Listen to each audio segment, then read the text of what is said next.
Today on Tina's TikToks, I'm going to be showing you how to make an easy peach cobbler using only 5 ingredients: flour, sugar, milk, butter, and peaches from Reeves Peach Farm. Let's peel our peaches first. Sprinkle a little sugar on. Preheat your oven to 350. Melt 1 stick of butter. In a separate bowl, we add 1 cup of sugar, 1 cup of flour, and 1 cup of milk.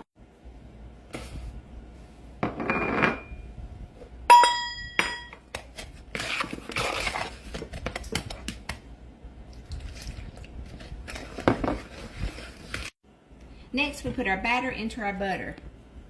Do not stir. Next, we're going to put our peaches on top of our batter mixture, and once again, do not stir. Bake at 350 for 30 minutes or until golden brown.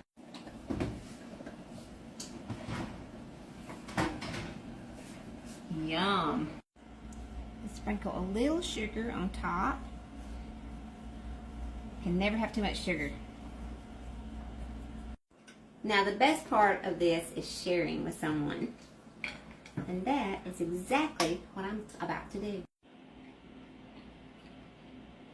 Peach-tastic. Granddaughter approved. Yep.